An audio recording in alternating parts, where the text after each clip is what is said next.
Muy buenas noches de sábado. Bienvenidos a Más se perdió en Cuba. Aquí estamos puntuales en la cita para tratar de digerir juntos lo que es la actualidad, que a veces cuesta, ¿eh? Hemos tenido una semana complicadita, entre la guerra, que es lo grave, y sus efectos, que es lo más grave. Resulta que al final pues estamos todos sobresaturados. Han pasado cosas esta semana, ¿eh? No me digáis que no. Un plante de Sumar, que no entro en el Consejo de Ministros, que no.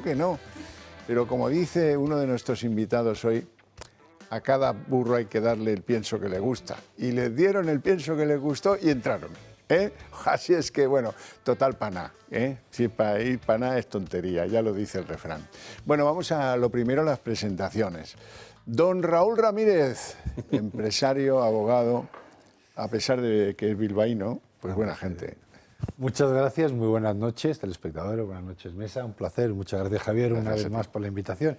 Yo no he sido el del burro, ya se delatará él, sí, pero suscribo... No tardará mucho. Pero suscribo totalmente lo que acaba de decir, porque viene, nunca mejor dicho, al pelo. Eso es.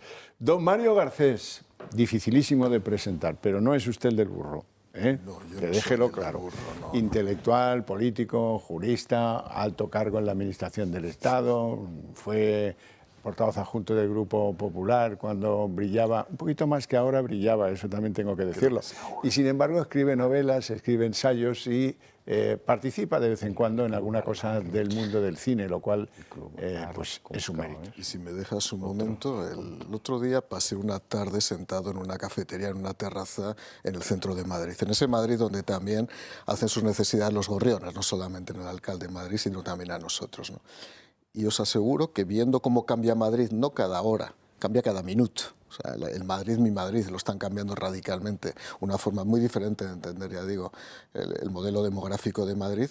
Separaron cuatro personas en diferentes momentos, en 1 hora y media, 2 horas, todos para felicitarnos por el magnífico trabajo que hacíamos los sábados por la noche. Por lo tanto, a todas esas personas que se pararon, les dije que tendría un pequeño detalle con ellos, y lo digo, gracias por las palabras de reconocimiento que hago extensivas a todas las personas que están aquí y a todo el equipo que nos dirige desde... Después de Torrente Presidente somos los más vistos, ¿eh?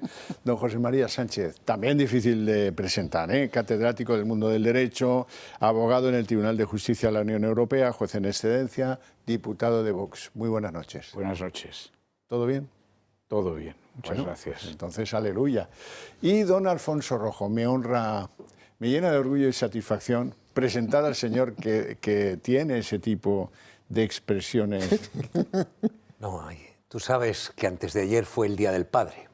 Ese sí que es un buen burro, ¿eh? El de ayer debe ser el día del circo, porque de verdad, lo de la Moncloa... Lo de la Moncloa es para nota, ¿eh? Efectivamente, bueno. No es el del circo, creo que era el de la felicidad, para algunos. Director y promotor de Periodista Digital, que es uno de esos templos de la democracia periodística que nos quedan. Gracias. Y eso le honra.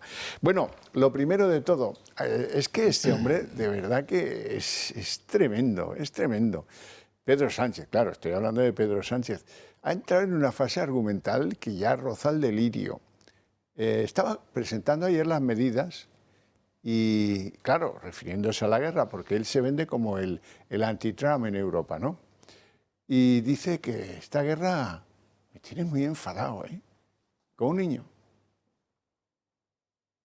En fin, después de... Es que estoy muy enfadado con la situación que está viviendo el mundo y la situación a la que nos están llevando determinadas decisiones y determinados gobiernos. Este Real Decreto Ley, como he dicho antes, va a movilizar 5.000 millones de euros, una reducción drástica de la fiscalidad energética. Así, por ejemplo, vamos a bajar los impuestos sobre la electricidad en un 60% y vamos a bajar el IVA de la electricidad del 21% al 10%. Una rebaja efectiva de hasta 30 céntimos de euro por litro en función del carburante. Bueno, hay que estar ya, pero muy para allá, ¿eh? Una cosa tremenda. Él está muy enfadado, como si le hubieran robado las canicas en el patio de la escuela. Esto es increíble. Y bueno, luego ha inventado una técnica deductiva, una técnica de demostración por argumento patético o por reducción al absurdo, no sé cómo llamarla, pero es que le preguntan en una rueda de prensa, oiga, ¿y de los presupuestos qué? Dice, hombre, lo urgente, lo importante, esto que repite hasta la saciedad, y luego le pregunta, que dice que él no tenía prevista la guerra. ¿Y usted la tenía prevista? Pero esto ¿de qué mercado lo ha copiado Pedro Sánchez? Es una cosa increíble. No me cree. Pues ahora lo vamos a escuchar. Vamos a trabajar, por supuesto, en los presupuestos, pero insisto, el Gobierno de España, como la política, como la vida en general, no se rige de manera ni leal por los planes que pueda tener uno. Nadie preveía esta guerra en Irán, nadie la preveía. Yo, desde luego, no la preveía. ¿Usted la preveía? Seguro que no. Pues evidentemente la Administración, en este caso el Gobierno de España, sin olvidar lo importante, tiene que estar en lo urgente. Y lo urgente ahora mismo es esto. Tú conduces tu argumento al absurdo, haces preguntas absurdas y no demuestras nada que no sea absurdo. Pero bueno, en cualquier caso, eso ya lo irá descubriendo con el tiempo. Mario Garcés. Bueno, la verdad es que es una afirmación de gila. Dame el teléfono y avísame cuando empieza la guerra, ¿no? Una cosa parecida, que por cierto, al otro lado hay otro de gila, que es el que le dice a, no sé si a la primera ministra japonesa, no sé quién era, ¿por qué no me avisó por teléfono de Pearl Harbor? Luego lo veremos. Tenemos mucho gila en el mundo ahora mismo, la verdad es que estamos viviendo un momento de desquiciamiento global, no sé si de calentamiento global, pero desquiciamiento global, donde lo más tonto, lo más psicalíptico y lo más soez, y a veces hasta lo más absurdo, se impone, ¿no? España es un Estado social, porque lo dice la Constitución, aconfesional y apresupuestado. Eso no lo decía la Constitución. Eso es nuevo. Eso se ha presupuestado. Y además del no a la guerra con la mano izquierda, sostiene con la mano derecha el no al presupuesto. ¿Para qué vamos a tener un presupuesto? No a la guerra si no es en Ucrania, que ahí sí. Si no es en Ucrania. Evidentemente las guerras van a discreción y en función de la conveniencia del gran líder. Se está produciendo una paradoja antidemocrática y es que llevamos 3 años sin presupuestos. Y eso se ha hablado mucho, cada uno con su argumentario, que esto es un ataque al principio democrático, al principio representativo, que es necesario que haya anualidad presupuestaria porque es el instrumento de política económica general, todas esas cosas, todo lo que se quiera, y está muy bien. Se ha llegado a decir que la Constitución exige la presentación. Se podría hablar mucho sobre lo que realmente dice la Constitución y por qué se puso ese plazo, que era un plazo realmente para poder ajustar la gestión y la tramitación del presupuesto en sede parlamentaria y que pudiera estar aprobado el 1 de enero, las cosas como son. No tenía ninguna materialidad, sino que tenía una oportunidad temporal. Lo digo porque en eso sí que tienen razón. Ahora, y lo digo claro también, algo falla en nuestro sistema constitucional, y no solamente en la Constitución, sino en las leyes de desarrollo. Ya hablo de la Ley General Presupuestaria, que en parte en algún momento he podido redactar, para que los sistemas de modificación presupuestaria permitan durante 3 años mantener un presupuesto vigente. Y ahí sí que la oposición debería estar ágil a la hora de plantear un modelo presupuestario alternativo que permita el bloqueo, impidiendo que haya modificaciones presupuestarias que durante más de un año permitan la continuidad en la ejecución presupuestaria. Además, se está produciendo un espejismo. Está produciendo un espejismo. Y es que hay gente que dice, ¿y para qué el presupuesto? Si España crece. Además, España está creciendo desde el punto de vista del PIB. Es verdad que el presupuesto era un instrumento tan esencial desde el punto de vista de la política económica. Ojo que se puede crear esa ilusión, que sería un dislate, sería un disparate, porque efectivamente el presupuesto del PSOE es un presupuesto incrementalista basado en las estructuras de gasto ya persistentes, más modificaciones presupuestarias al alza vía generaciones de crédito sobre la base del dinero que va obteniendo de la Unión Europea y que va mal gestionando. Hoy no está Balbás, pero estuviera Balbás nos hablaría de los miles de millones que sucesivamente cada año y cada semana se van malgastando. Por consiguiente, este es el gobierno del caos. Por cierto, si un ministro, yo he sido secretario de Estado, si un ministro decide no acudir en rebelión a un Consejo de Ministros, yo creo que habría que tomar alguna medida. Es decir, ahí un ministro no puede decidir si va o no va. Podrá decidir si no va porque tiene un viaje oficial. Podrá decidir que no va porque tiene una enfermedad. Pero plantarse ante un Consejo de Ministros porque no estoy de acuerdo, porque no se ha llegado a un acuerdo. En la vida. Eso no había pasado nunca. Pero es que es una situación prácticamente de insumisión, de rebelión, ante alguien que tiene la magistratura y es el presidente del gobierno para decidir convocar un Consejo de Ministros y que se celebre. Por consiguiente, si este país fuera un país serio, todos los ministros que dieron el plantón a la calle a trabajar, alguno tiene oficio y los que no tienen oficio que se lo busquen. Don Alfonso Rojo. Solo un dato. Durante la Segunda Guerra Mundial, todos los años de la guerra, Westminster, o sea, el Parlamento, aprobó presupuestos. El Parlamento fue alcanzado 14 veces por las bombas de los alemanes. Y el lema por el que siguieron sesionando es muy simple. Ningún penique de dinero público se gasta sin que lo aprueben los comunes. O sea, la apelación que hace Sánchez a la guerra, de verdad, es un chiste. Pero Como supongo que después sacarás a Óscar Puente y estas cosas, veremos que el nivel... Hemos pensado que mejor que no. Hoy no toca. El ánimo de el bienestar público nos impide sacar según qué cosa. Por calidad. No, sí que al hilo de lo que tú dices, anteayer aprobaba Ucrania presupuestos. Han muerto 500.000, ahí aprobaban presupuestos. Y dos, dice que 5.000 millones aquí para repartir, para que los españoles os sintáis protegidos. ¿Y de dónde salen esos 5.000 millones? A ver que nos lo cuente alguien. José María Sánchez. Lo primero que me llama la atención,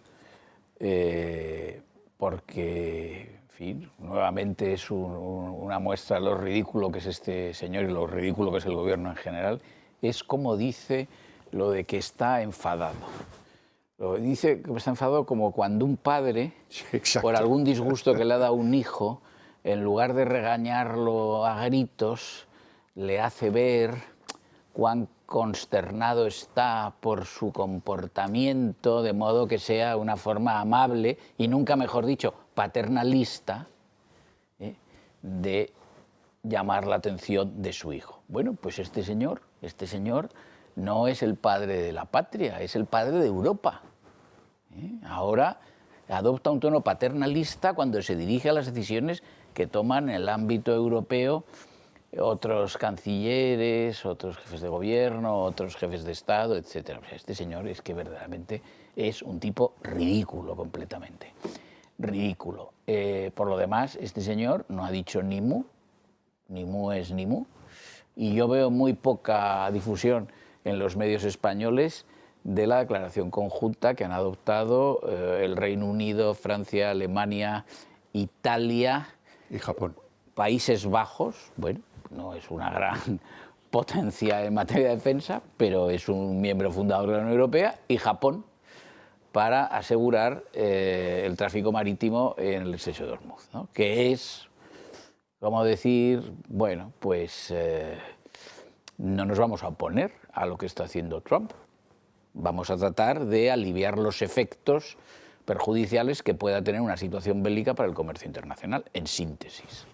Este señor, por supuesto, no ha dicho ni mu, ni nadie le ha llamado a unirse a tal declaración, no porque él fuera a decir que no quería firmarla, sino porque a todos los que la han suscrito les sobra completamente que estampe su, supongo que mal escrita firma con una letra infantil Falconetti. Bueno, eso por una parte. Por otra parte, por lo de los presupuestos voy a decir dos palabras para coincidir con Mario acerca del contenido material de ese artículo de la Constitución del 134 que dice que el gobierno deberá presentar. Yo estoy de acuerdo con tu interpretación, creo que lo he explicado alguna vez, aquí me parece.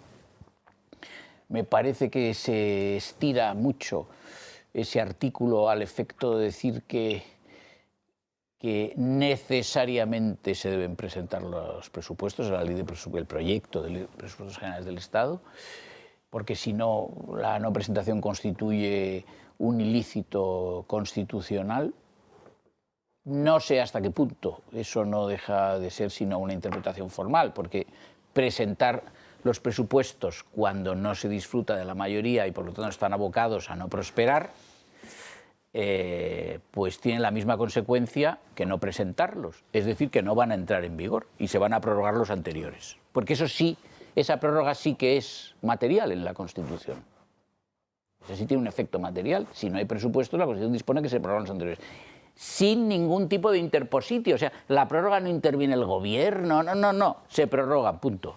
Entonces, estoy de acuerdo con esto. Y estoy de acuerdo también, quizá, en llevar la crítica a quienes sostienen eso de una forma más radical, pero que a mi juicio es además más expresiva de los muchos problemas que presenta la Constitución. Vamos a ver, y si fuera verdad que efectivamente la no presentación, es decir, el no cumplimiento de la formalidad de presentación a unas sabiendas de que no se van a aprobar, fuese un ilícito constitucional material, si fuese así, como sostienen esos señores, y entonces no hay ninguna consecuencia. Pues hay un problema en la Constitución, porque si es tan grave, ¿en qué situación queda el gobierno que, habiendo incumplido el mandato, no sufre ninguna sanción? Una consecuencia razonable, si fuese como ellos dicen, sería que la no presentación, a la no presentación se le daba el efecto del cese del presidente del gobierno. Quien no cumple el mandato, siendo una ley tan importante, deja de ser jefe de gobierno y, por lo tanto, hay que abrir periodo de consultas para que, para el tiempo que reste de legislatura, el rey determine y decida a quién propone al Congreso como nuevo candidato a la investidura. No es así. No es así. Y entonces aquí estamos en esta situación en que durante 3 años, 3 ejercicios, no hay presupuestos y Falconetti sigue tan campante. ¿Por qué? Porque todo esto se absorbe en una cuestión superior desde el punto de vista de lo que sea la arquitectura constitucional de la democracia parlamentaria española. Y es, también lo he dicho aquí, perdón, porque estoy repitiendo esto mucho de I told you, que dicen los americanos, y que es bastante feo siempre y cargante, porque el sistema constitucional español permite gobernar en minoría. Ya está. Pues sí. Permite gobernar en minoría y, por lo tanto, permite gobernar sin presupuestos. Además, los socialistas, que son los grandes innovadores del siglo XXI, han inventado la fórmula intermedia. Es el sistema Salvadorilla. Los presento, ya he cumplido y ahora los retiro. Es el colmo ya de la picaresca presupuestaria. Don Raúl Ramírez. Bueno, ahora que estamos en una época tan anticlerical por parte del gobierno, ¿no?, que es otra de las cosas que más le ponen a este señor, atentar contra lo que él considera que somos los fachas, aunque no tengamos nada que ver, por una ideología católica, yo le recuerdo una frase que le va a gustar, o una reseña, una frase que es Mateo 7:16, ¿no? Esto es, por sus obras les conoceréis, textualmente decía que por sus frutos. Yo creo que esto resume muy bien lo que estamos viendo. Es decir, este es un gobierno, o este es un señor, ya no puedo decir ni gobierno, porque estamos en un momento más teocrático, ¿no?, el dios sanchista que dirige y controla a todos los demás, donde empieza a estar nervioso y el problema es que se le empieza a notar públicamente que está muy nervioso. Se le empieza a notar en varios flancos. Si os habéis fijado en las últimas intervenciones, tiene un balbuceo, un pepe continuo que denota una falta de seguridad, ya no en la mentira, en el que es un mago. O sea, pocas veces he visto mentir con tanta solvencia a una persona. Otra cosa es la credibilidad. Pero la solvencia con la que mentís, les decía, la está perdiendo por días. Ahora empieza a tartamudear, no para la mirada por todos sitios, como buscando un punto de confirmación en algo que duda. Y eso es, lógicamente, un signo de gran debilidad, sobre todo los que estáis acostumbrados y sabéis de medios de comunicación. Lo segundo es el doble discurso ambiguo. Lo hemos visto con las medidas del gobierno, ¿no?, de solución de este conflicto inesperado de Irán. Y digo, oye, si era tan inesperado, ¿por qué muchos países europeos han decidido poner en práctica políticas energéticas con, por ejemplo, Alemania o Francia, ¿no?, que habían dicho, en el caso de Alemania, vamos, erróneamente bajo mi criterio, allá ellos, no a las nucleares, y de repente decimos que sí? Porque otros países que habían dicho no al carbón empiezan a explotar las minas, empiezan a trabajar, porque se dan cuenta que una cuestión es prever cuándo va a ocurrir algo y otra cosa es entender un poquito de geoestrategia política y saber que hay cosas que son probables que ocurran, aunque no sepamos si van a ocurrir ciertamente o no. A partir de demuestra ese gran desconocimiento y sobre todo el nivel poco estratégico que tiene ese gobierno. El tercero es un modelo de improvisación continua. Pues yo siempre he dicho que este es un gobierno, el señor de Sánchez, es un gobierno de demanda. Solo actúa por demanda. Ya está. Ahora me toca hacer esto, pues lo hago y va parcheando lo que se va encontrando por el camino. Porque esto viene de antiguo. Él es incapaz. Es normal que no haya previsto o preveído, como él dice, la parte de Irán, porque nunca ha previsto nada. Él va encontrándose por el camino elementos y va haciendo políticas de parche. Normalmente las políticas del parche son siempre políticas chapuceras, porque intentan es contener. Si vemos un poco las medidas aprobadas antes de ayer, son las más antisocialistas del mundo, porque es pan para todos a corto plazo. Es decir, ¿que hay que bajar el IVA? A todos por igual. Da lo mismo si usted es un gran consumidor o un menor consumidor. Hombre, si yo fuera socialista, digo, ahora resulta que los que te votamos somos los que tenemos que pagar el pato de tus errores. Es un contrasentido político absoluto, ¿no? Por otro lado, tiene desmontada la delincuencia. En España, con los datos que han salido la semana pasada, los crímenes, los homicidios han crecido un 80%, las agresiones sexuales un 120% y las violaciones un 230%. Con todas esas políticas woke importadas y adaptadas a lo español. Y si vamos más allá, y engarzo con lo que decíais, en la parte presupuestaria, con este argumento, este pequeño análisis, ¿qué queremos esperar? Habéis explicado bastante bien la interpretación extensiva o restrictiva del mandato o no de tener unos presupuestos presentados y aprobados. Pero hay una parte que es la política. Al final, ¿y cuál es el mensaje que da la ciudadanía? Un gobierno que no tiene presupuestos es un gobierno que aparentemente no tiene un plan económico para el país. Si no tienes un plan económico para el país, difícilmente puedes tener un plan fiscal ordenado.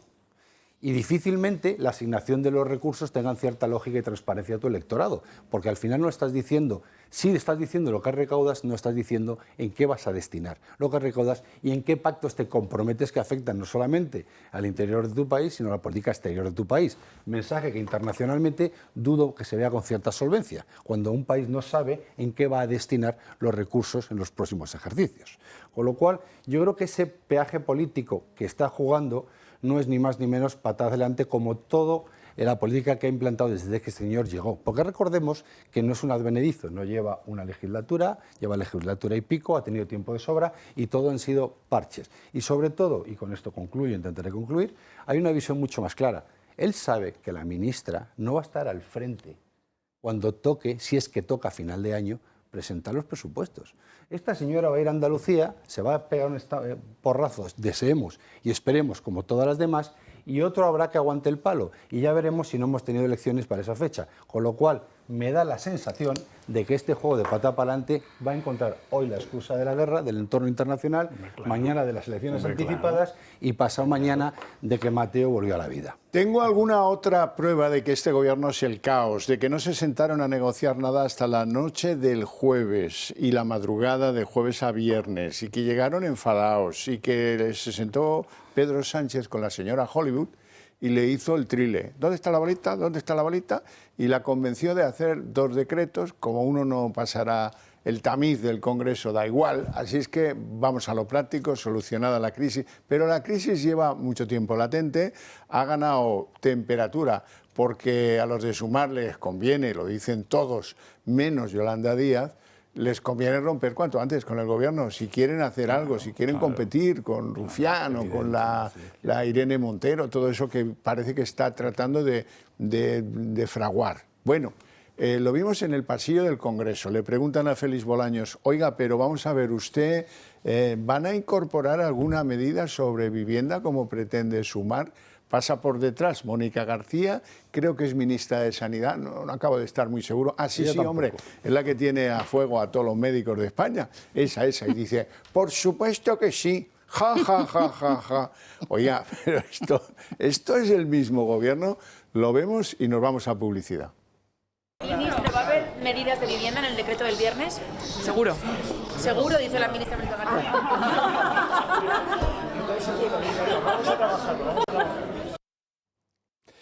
Rinconcito para hablar de la salud más se perdió en Cuba con don Adolfo Albistur, que ya me acompaña una noche de sábado más con su guante mágico. Con mi guante mágico y encantado de estar contigo, Xavier. Pues sí, pues fíjense que hay una cosa que les ocurre a veces a las personas que tienen artrosis. Dicen, bueno, no me duele tanto, ¿no? Bueno, el dolor es relativo. Hay personas que les duele mucho, les duele menos, pero lo que tienen que tener en cuenta todo el mundo es que cuando el proceso de artrosis empieza, no va a parar. Es decir, no es algo como un golpe o como una lesión, ¿no? Sí, que ya me voy mejorando. Efectivamente, no va a parar. Entonces lo que tenemos de hacer es lo antes posible ponerle una solución. ¿Por qué? Porque si nosotros empieza el dolor y dejamos de mover ciertas articulaciones, eso va a peor, y porque se va deteriorando la articulación, el cartílago y todo. Con lo cual, por eso invitamos a que tengáis productos que sean, en primer lugar, que no sean invasivos, que no tengamos que tomar ninguna medicación. En segundo lugar, que sean cómodos de realizar y que además sean eficaces y que sean gozosos de poner. El caso del guante, por ejemplo, estos llevamos ya muchos años. Guanti Nanotec, unos guantes que a través de 20 minutos en casa, ondas pulsantes, masaje, vibración, calor, vamos a conseguir diferentes tratamientos en poquito tiempo y de forma cómoda. En poco tiempo, de forma cómoda, nos levantamos por la mañana, me los coloco mientras incluso cuando estoy haciendo el desayuno y bueno, y paso un día mucho más agradable. Si me lo puedo poner otra vez por la tarde, pues genial. Luego tenemos la rodillera. La rodillera porque la rodilla también es una de las artrosis más complicadas. Porque claro, al final estamos apoyando, a veces ya vamos cogiendo un poquito de peso. Eso significa que la rodilla duele simplemente caminando. Y ya no te digo nada subiendo escaleras o algunos que hacéis deporte. Aquí le hemos añadido, aparte del ultravioleta e infrarrojo, le hemos añadido también la presoterapia, que hace que mejore la irrigación y la circulación de esa rodilla para... Aquí son 10 minutos, fíjate qué sencillo. Si tenemos las dos, por 10 minutos cada una. Luego tenemos la parte del cinturón, que estamos hablando de esos dolores lumbares, dorsales, a veces son posturales, que son inhabilitantes completamente cuando te duele el lumbago, esas lumbalgias. Bueno, pues este cinturón va genial. Y ponen de muy mala uva. Bueno, de muy mala uva, porque claro, cuando tienes dolor no tienes ganas de nada. Y luego tenemos este láser, que es el láser cervical, que se coloca en el cuello y que aquí, fíjate, aquí tiene mucha más tecnología, porque aquí hablamos, por un lado, de TENS, que son esos micropulsos, ¿no?, que son tan buenos para relajar lo que es la musculatura y el nervio. Y luego también hablamos de magnetoterapia, que se utiliza mucho en fisioterapia, también de infrarrojo y también de masaje y vibración, con lo cual, aquí, en la cervical, que a veces se nos acumula toda la tensión, que nos duele la cabeza, pues también tenemos esa solución. He leído que 1 de cada 3 españoles tiene artrosis en diferentes procesos, fases y gravedades, pero eso es tremendo, ¿eh? La cantidad impresionante de gente. Claro, es tremendo porque también es verdad que por suerte envejecemos. Claro. Ya tenemos una esperanza de vida de 80 y pico años en hombres y casi 90 en mujeres, con lo cual, claro, las articulaciones van perdiéndose. Entonces, lo que tenemos que intentar es que ese envejecimiento pues, sea bueno. Entonces, hay mucha artrosis, hay mucha artrosis. ¿Hay cura? No hay cura, pero sí que hay soluciones para que no nos duela y para que podamos movernos bien. Ventajas para los espectadores. Bueno, pues ahí tenéis un teléfono. Ahora es tarde, evidentemente, pero podéis llamar y dejar la llamada registrada. Muy sencillo, marcamos el teléfono, queda registrado y nosotros el lunes nos ponemos en contacto. Os explicamos bien todo. Os decimos el gran descuento que vais a tener desde un 30% en adelante. Os regalamos el libro Historias de nuestros médicos, cuyo programa habíamos visto hace un ratito, si os habéis podido verlo. Así que 900-730-122. Pues muchas gracias, don Adolfo, por la visita. Nos vamos a publicidad.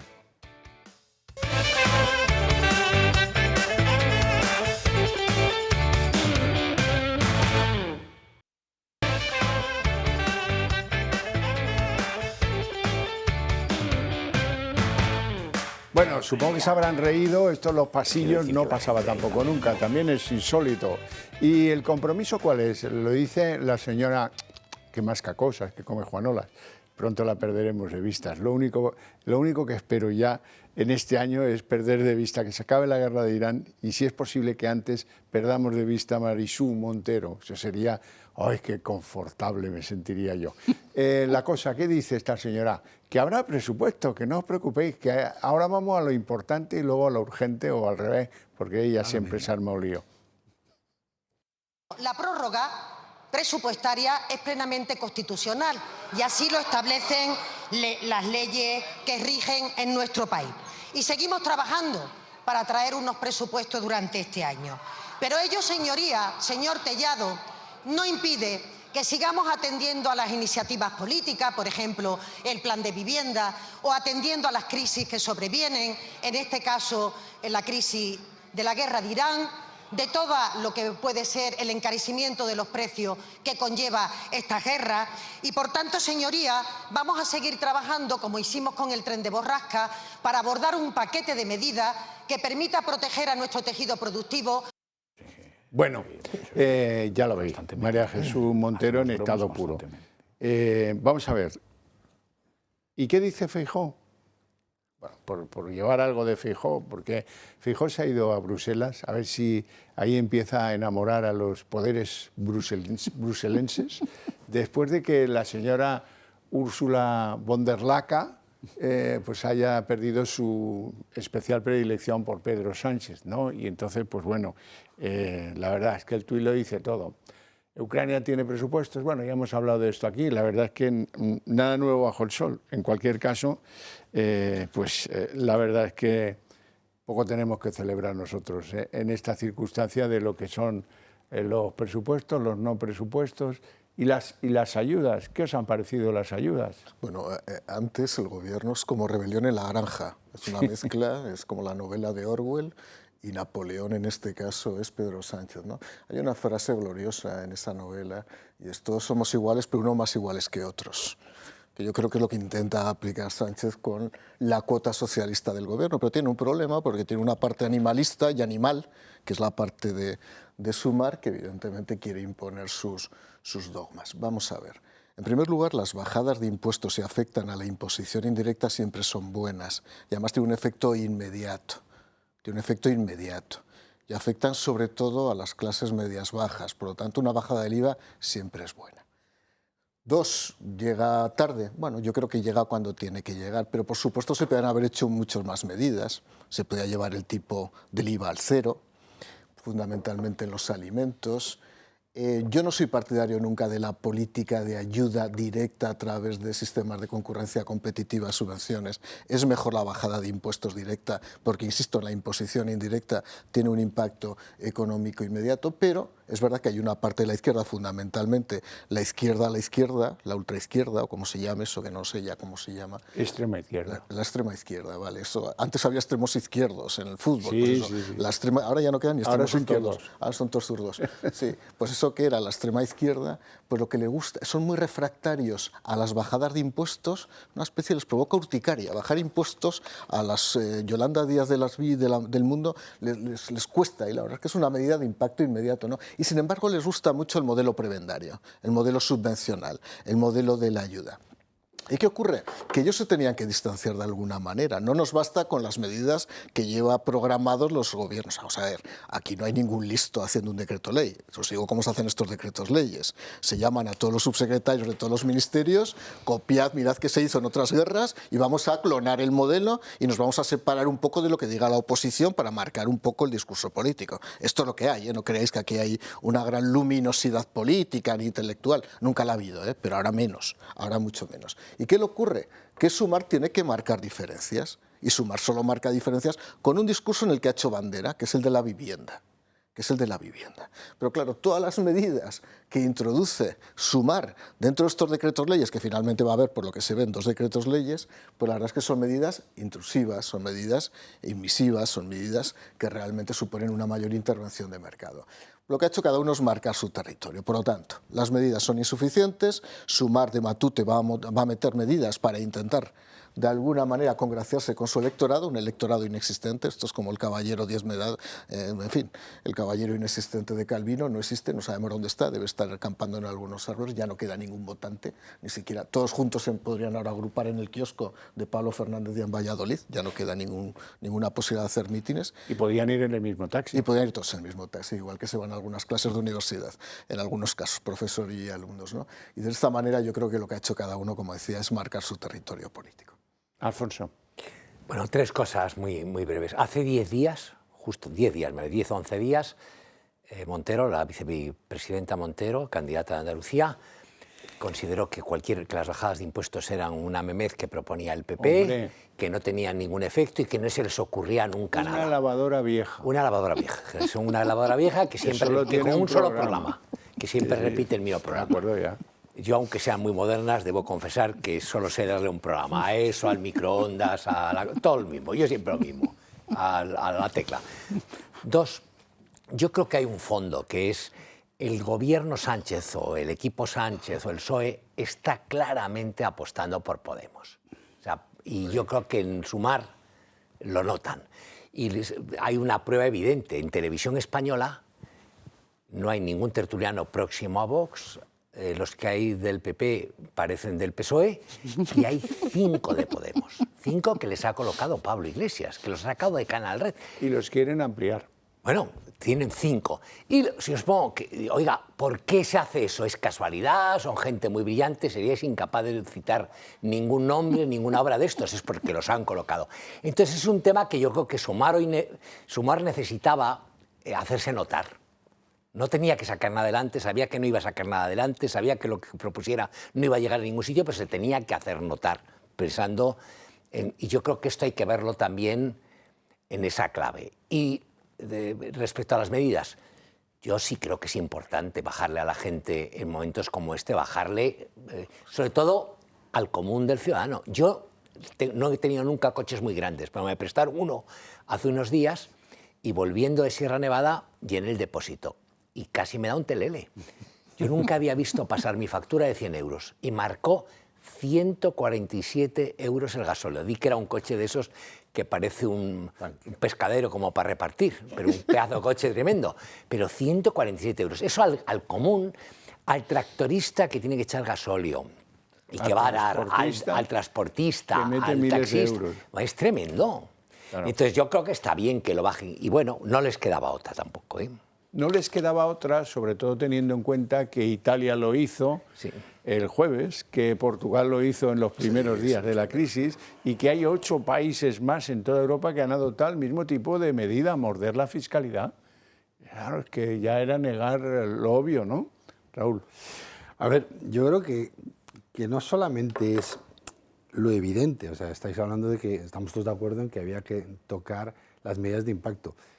Pero vuelvo a reincidir en mi argumento. El problema es que solamente tocan medidas de impacto populistas tarde, mal y pronto. Porque hay otros elementos fiscales mucho más finos y no tan burdos como simplemente bajar el IVA, que van dirigidos directamente contra los colectivos más afectados.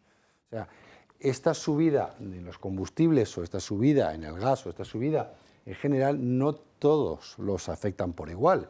Entonces, yo hubiera esperado un gobierno un pelín más técnico, que además de lo evidente, de lo notorio y lo de que cualquier persona sabe en esta sala, hubiera aplicado medidas mucho más finas dedicadas a esos colectivos que son más productivos. Quirúrgicas, dijo Carlos Cuervo. Pues Carlos Cuesta vamos a dejarle en quirúrgicas, pero bueno, y no sé si Carlos sí sabe a qué se refiere con la quirúrgica. Aquí quirúrgica tendríamos que hablar mucho.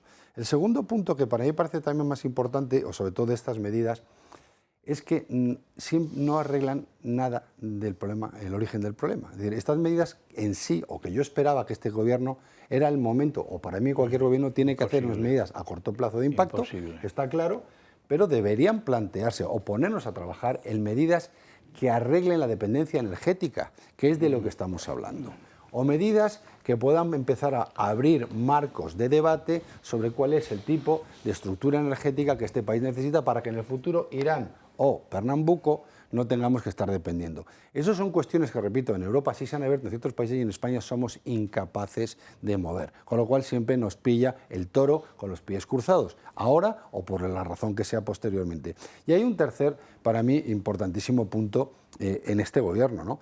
Que es que no puede primero no tiene capacidad, yo no le veo la capacidad, segundo no tiene la experiencia, tercero no tiene el conocimiento y es que está a otras cosas, es que no le preocupa ahora mismo esto. Esto es la excusa para otros frontales.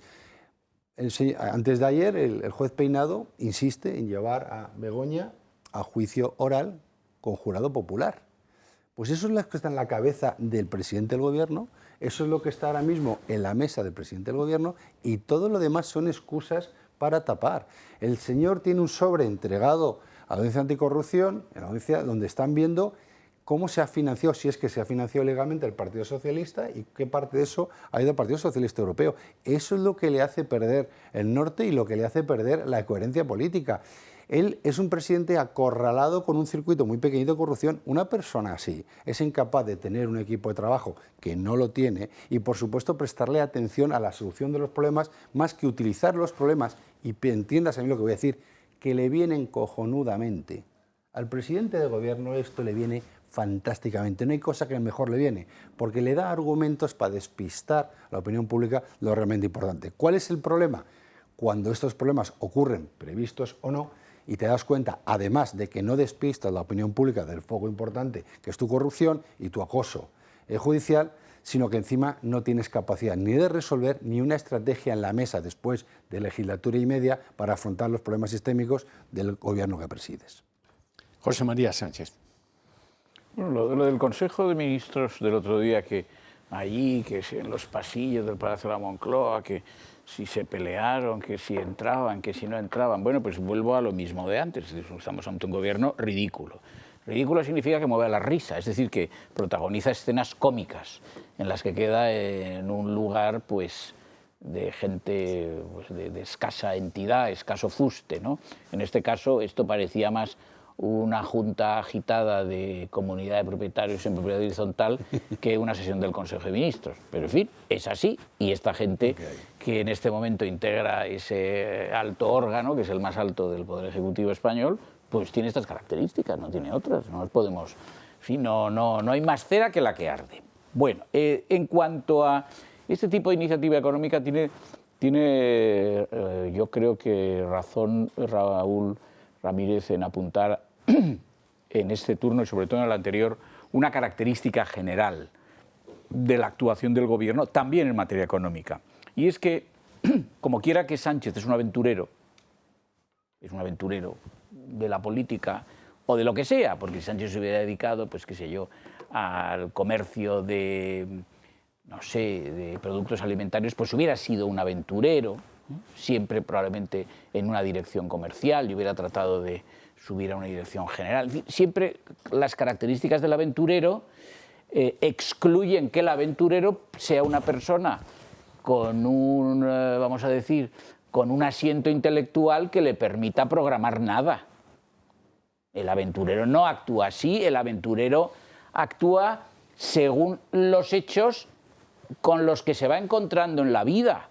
Si no, no sería un aventurero, o sería un aventurero muy elaborado, muy sofisticado, entonces ya deja de ser un aventurero. Entonces, en materia económica, esto es así desde 2018.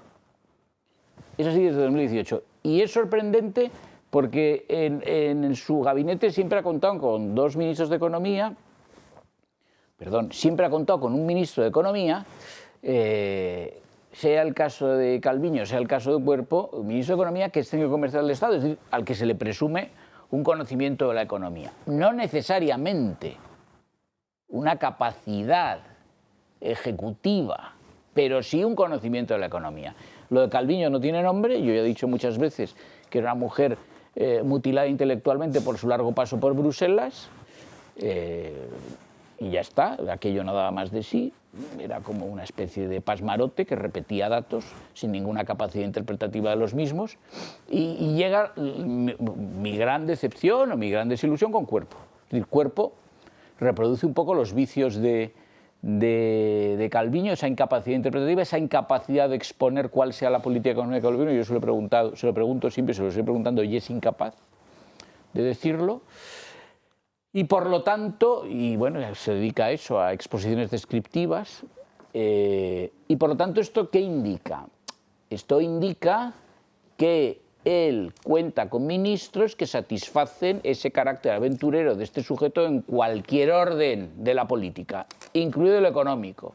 Y entonces sus decisiones, como estas últimas, son decisiones de lo que Raúl ha llamado parches. Es decir, según va surgiendo el problema, busquemos una solución, cuidado, no la mejor solución para el problema, la solución al problema que sea valorada por los electores, es decir, un parche demagógico, sistemáticamente. Y no hay otra cosa en la política económica del gobierno, no la hay.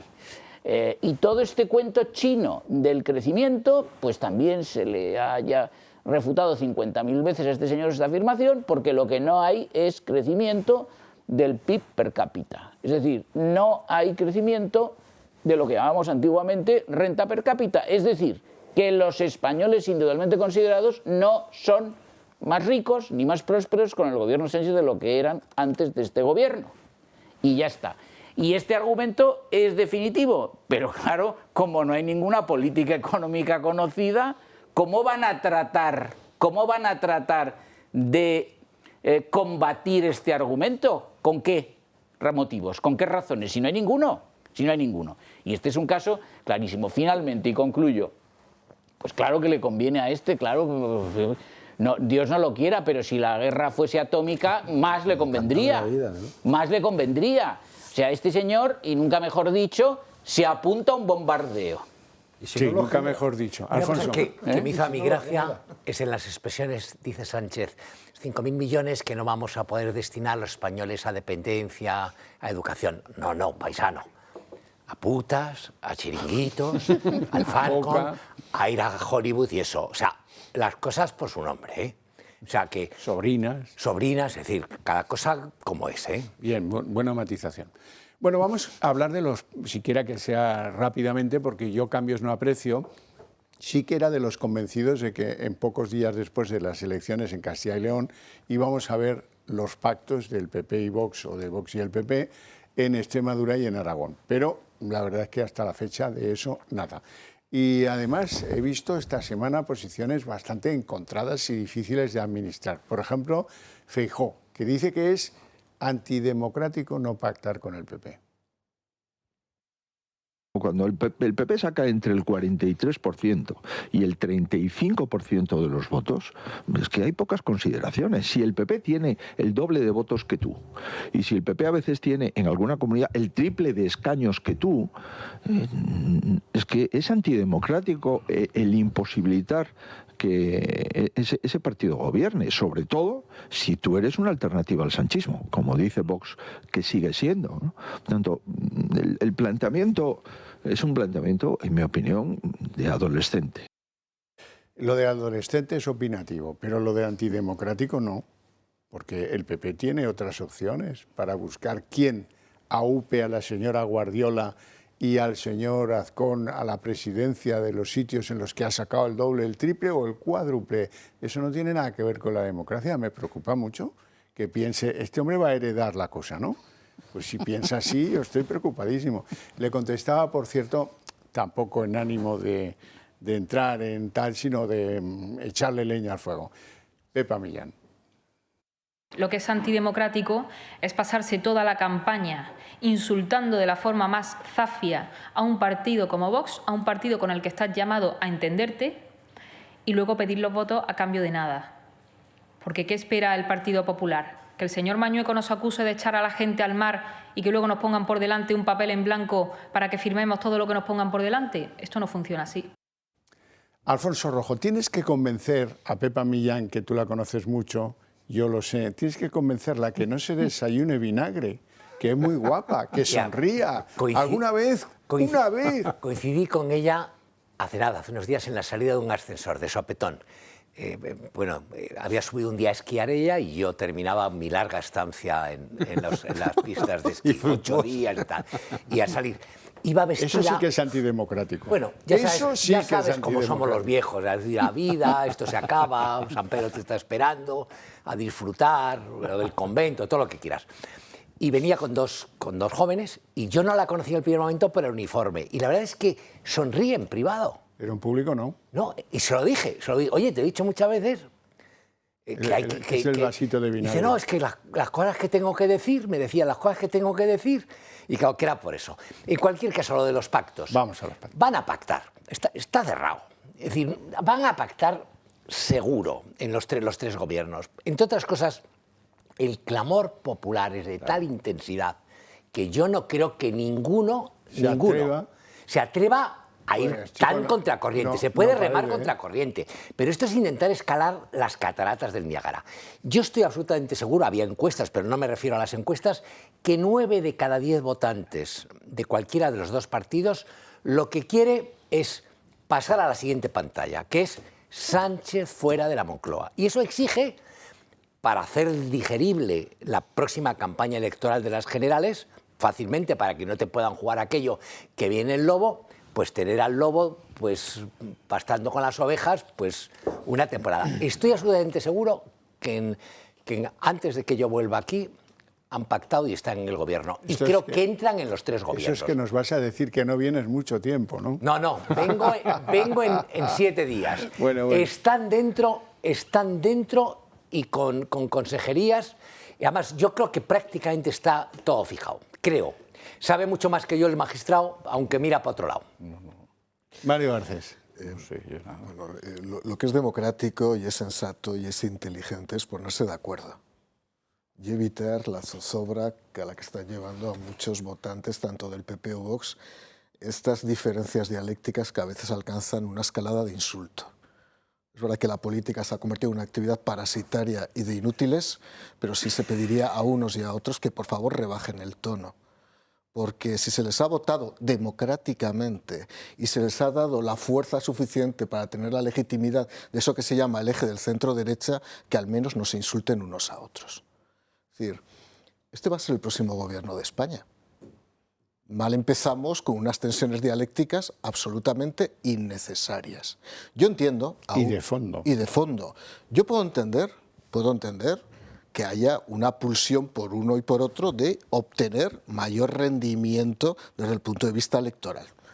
Ya no entraré si eso es por intentar redimir a este país o por conveniencia de partido, de sus estructuras de partido, porque aquí hay de todo. Yo lo puedo entender. Puedo entender que haya en determinados momentos fórmulas forzadas del discurso, pero se está llegando a un momento, por ejemplo, el PP comete un error, en mi opinión, opinando sobre las discusiones internas de Vox. Olvídate, no es tu problema.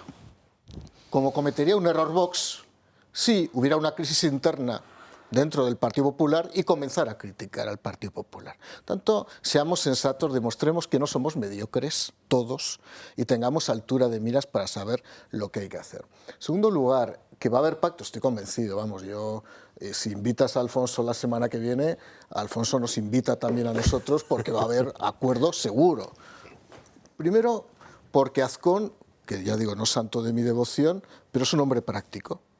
Es un práctico, juega al cinismo político, por tanto va a ser algo muy rapidito. Lo de la otra es más complicado. Lo de Gallardo-Guardiola es más complicado porque realmente, no digo Gallardo, pero algunos no sabían ni cómo se llamaba la candidata, porque realmente es más cicatera a la hora de llegar a acuerdos, le cuesta más. Desde su posición original de socialdemócrata, pues la verdad es que tiene más problemas para aparentemente llegar a una especie de acuerdo con Vox. Pero nos están esperando los ciudadanos a todos y no podemos defraudarlos. Y esta semana, que podía ser una semana de alegría, pues que al día siguiente ya la gente estaba de Pilar Alegría, sí. Ya la gente, la del sustantivo soez. Sí, ya estaba todo el mundo cabreado otra vez. Pero podéis dejar los cabreos en paz. Podéis poneros por un momento de acuerdo. ¿Podéis sentiros satisfechos que habéis tenido un resultado los dos bueno y que se puede vender en Castilla y León y poder alcanzar un acuerdo? Pues no, han comenzado a tirarse las sartenes otra vez a la cabeza y ese run run no es bueno. Pero eso lo inspira Feijóo, no es el presidente autonómico Mañueco, no, por eso digo ni Azcón, que está mudo. Por eso digo que es un error. Por parte, y lo digo claramente, y lo digo yo, es que opino libremente como lo siento. Sí. Creo que es un error que la presidencia de un partido eche pestes sobre las posibles crisis internas de otro partido, que no sé si son crisis internas o no, o son crisis de personalidad, o son crisis de personalidades. No tengo ni idea, pero no me voy a meter yo en eso. Por lo tanto, yo sugeriría que todo el mundo esté tranquilo y que hagamos lo que tenemos que hacer. Bueno, pues yo no estoy tranquilo, no creo que pase gran cosa la semana que viene y te voy a hacer una precisión, Mario Garcés, y a ti también, Alfonso. A ver. ¿Están castigados a entenderse o no? ¿O no? Porque hay una cuestión de fondo y es, oiga, unos quieren discutir políticamente, si se entra en ese gobierno con determinados giros, no serán 6, serán 4, serán 3, serán 2, eso es lo que quieren, y los otros, hasta donde yo alcance y lo sigo cada día, te ofrezco las sillas que quieras, por sillas no va a ser el problema, venga de sillas y si no ponemos media docena más en la boda total, esto lo paga el padre de la novia. Oye, vamos a ver, que no están... Unos están en FM y los otros en onda media. Y así es difícil llegar a acuerdos. El Partido Popular no entiende el fundamento de querer cambiar política. Hay una cosa, y acabo, hay una cosa que no he entendido de lo que propuso el PP, y lo digo claramente, es que Vox apruebe los 4 presupuestos de una legislatura. Es una de las peticiones más absurdas que he escuchado en mi vida. Sin leerlos. Hombre, tú puedes llegar a un acuerdo programático sobre contenidos, pero sobre los presupuestos sin saber lo que se te van a presentar, es que es absurdo. Entonces, eso sí que es antidemocrático, por cierto. Eso sí que es antidemocrático. Entonces, nos vamos a publicidad. A la vuelta continuamos con este interesantísimo tema.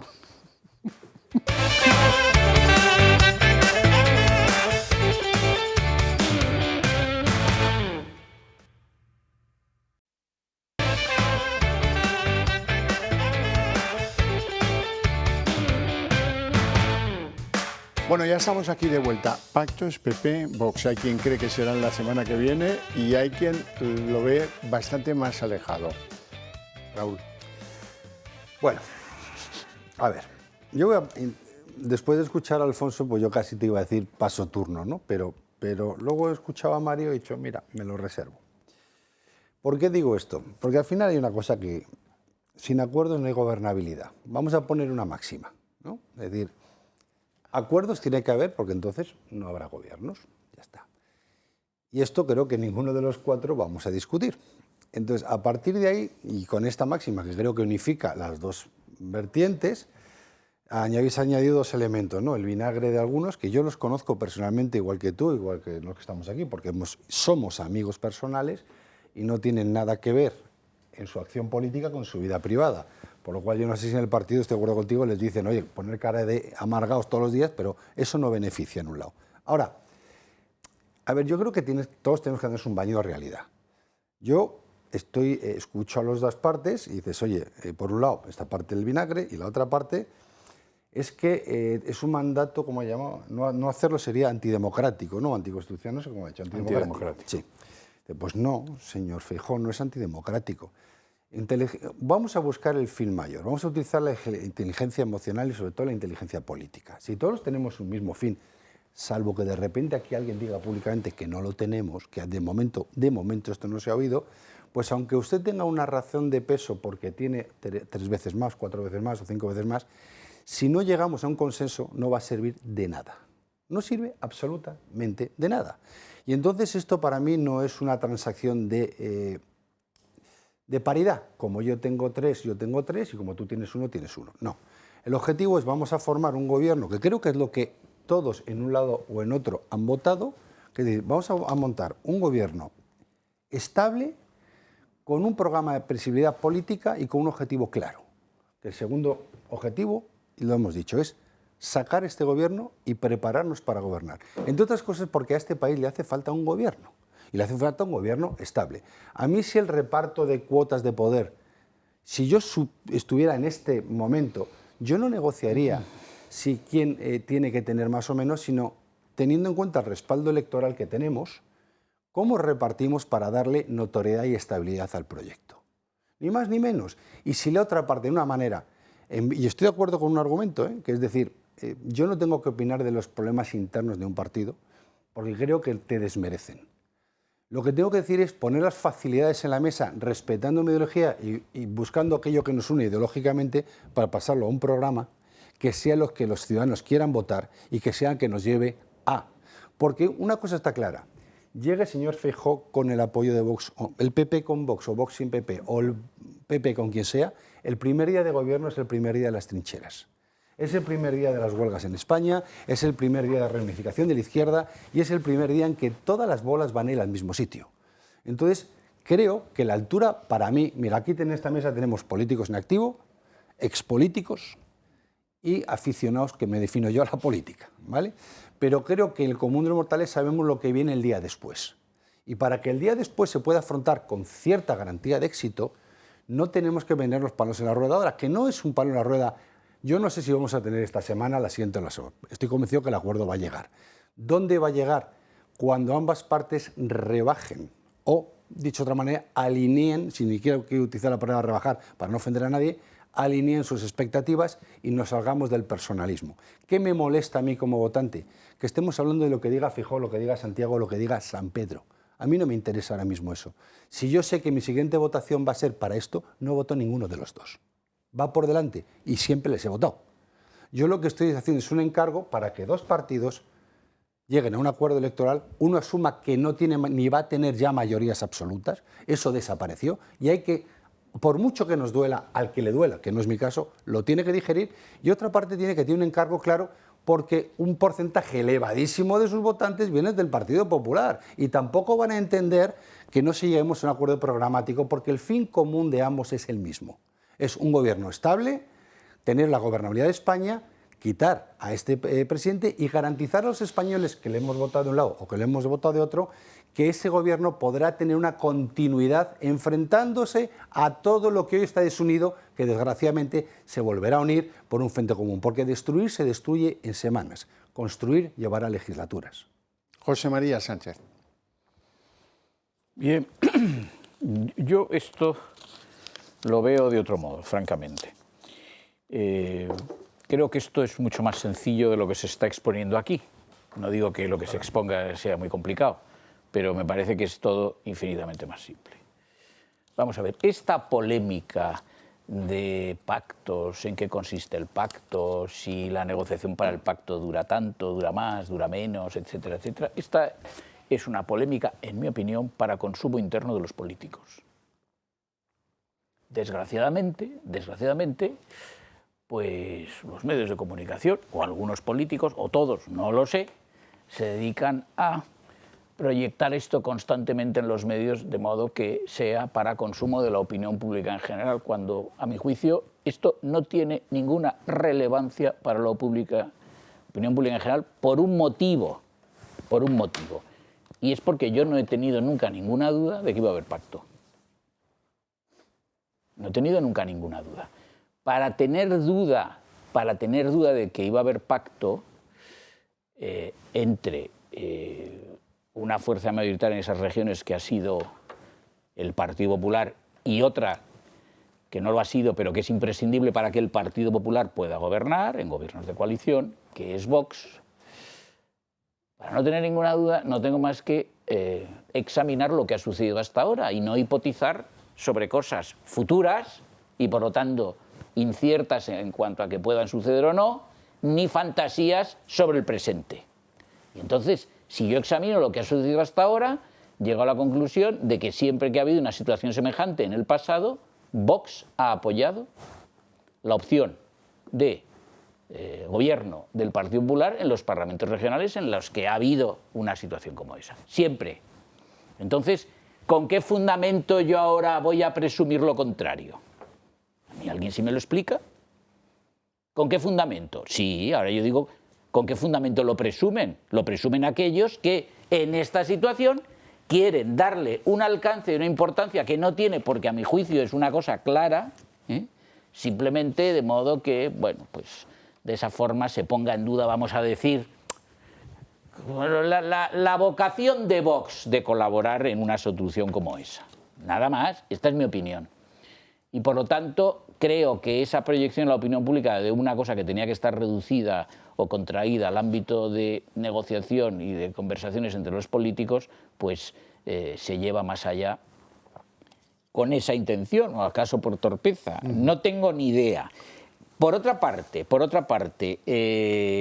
si también examino la cosa retrospectivamente, hombre, vamos a ver, habría que ser un poco, en fin, habría que tener un poco de atención y cuidado acerca de lo que es verdad y lo que no es. Vamos a ver, aquí hubo un partido que no fue Vox, que fue el Popular, cuando era el líder el señor Casado, que en una famosa sesión de moción de moción de censura, es cuando dijo aquello, Mario estaba presente, dijo, hasta aquí hemos llegado, no, no y no. Puso a caer de un burro a Vox, puso a caer de un burro a Santiago Abascal y dijo que nunca pactaría el Partido Popular con Vox. Bueno, bien. Cuando Vox le pidió hasta la extenuación que apoyase esa moción de censura, aunque fuera una moción de censura que no iba a prosperar. Luego cambió el liderazgo del Partido Popular. Por cierto, aquí alguien ha hablado de crisis internas en Vox, pues vive Dios si no lo hago en el Partido Popular, ¿eh? Porque en 48 horas se cargaron a un secretario general y a un presidente y nombraron a otro. Si eso no es una crisis interna, pues no sé a qué se puede llamar crisis interna. De modo que de crisis internas el Partido Popular debería ser el más prudente en no hablar. Y además, crisis interna que determinó el cambio de postura. Es decir, de esa postura de radical enfrentamiento con Vox, el señor de Casado, el señor Feijóo, ha adoptado una postura de entendimiento, de voluntad de entendimiento. Por tanto, en fin, yo todo esto es que me produce un poco de sopor y aburrimiento, porque no obedece a nada sustantivamente cierto. ¿Que las conversaciones se demoran mucho? Bueno, pues puede ser, a lo mejor han debido demorarse menos. No digo que no. Pero si al final las conversaciones de lo que tratan también es de saber hasta qué punto va a haber un acuerdo sólido, es decir, un acuerdo duradero, pues también me parece que esas conversaciones tienen que llevarse a cabo seriamente. Y concluyo sobre el comentario del señor Feijóo de que es antidemocrático. ¿Pero qué es antidemocrático, señor Feijóo? ¿Qué es antidemocrático? ¿Que Santiago Abascal se ponga en fin, la tricorona de papa y le dé una bula a Feijóo, pero ¿qué es antidemocrático aquí? ¿Qué quiere usted? ¿Qué quiere usted? Vamos a ver, es evidente que en razón de la relación de fuerzas tendrán que ponerse de acuerdo en ciertas cosas, pues en esas estamos. ¿Se le ha dicho Vox que no, acaso? No le ha dicho que no, le ha dicho que quiere negociar el contenido de esos pactos, precisamente en orden a su perdurabilidad. Bien, y ahora digo más, es que antidemocrático, aunque se hubiera dicho que no por Vox o por quien sea, no es porque vuelvo a la reflexión relativa al sistema parlamentario español en el ámbito nacional. En España es posible gobernar en minoría, luego antidemocrático no es. Si un partido que gana, pongamos el PSOE, invita a gobernar a Podemos, o sea, le invita a bailar y la pareja hipotética Podemos dice no quiero bailar ahora. El PSOE no podría decir, ay, es antidemocrático. No, perdone, arréglese usted como pueda. Arrégleselas como pueda. ¿Y como pueda qué es? Pues como puede es que en el sistema parlamentario de las regiones españolas, replicado del nacional, ese gobierno, si quiere, puede gobernar en minoría o puede decidir ante un apoyo que no juzga suficiente, disolver el Parlamento. Y eso es lo democrático, porque ni los estatutos de autonomía ni la Constitución disponen nada en contrario. Es decir, ningún estatuto de autonomía dispone que en esa situación Podemos merecería una sanción por no haber aceptado la aceptación al baile de la propuesta de baile del PSOE. Nada más, gracias. Bueno, vamos a ver. Hay una cosa que a mí me sorprende, te la tengo preparada aquí. Ya, ¿cómo no? Rojo. Pablo Iglesias, y no quiero ser crítico ni aguafiestas, Pablo Iglesias y Pedro Sánchez tardaron 48 horas en ponerse de acuerdo. Ya llevamos, 3 meses Y eso sí era antidemocrático. Eso sí, bueno, y se repartieron hasta Eran el muchos CNI. antis. Y se repartieron hasta el CNI, no la Consejería de Agricultura o los campos de lúpulo. Yo sé que había condicionantes electorales, había que terminar las elecciones en Castilla y León, pero esta semana o nos vamos a enfadar. Es decir, que cuando uno quiere, puede. Hombre, claro. Pues ya está. Mario Garcés, aquí te espero. Se han cumplido 30 años de que José María Aznar llegara a la Moncloa. Y bueno, eso creo que fue el día 3, ¿no? Sí, 3 de marzo, correcto. El día 3 de marzo no hubo nada. Y el 4 tampoco hubo nada. Y ahora hemos sabido que el Partido Popular no ha tenido los arrestos para celebrarlo, porque como hay una guerra, van a decirnos que nosotros estábamos con la guerra.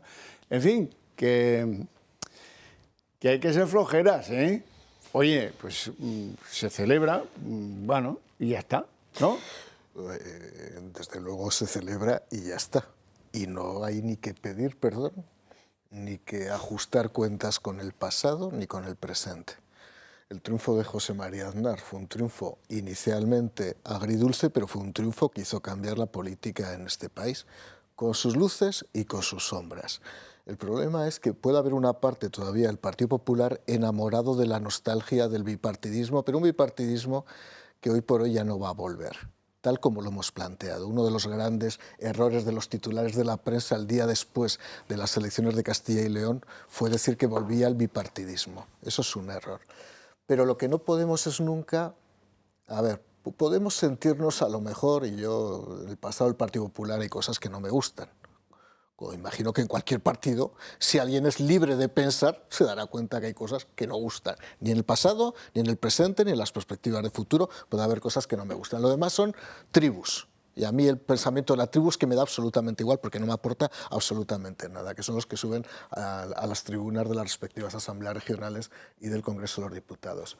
Pero que lo que hizo cambiar en el periodo democrático español lo que había sido la hegemonía socialista durante 16 años, ese día es un día para celebrar. Es un día para celebrar.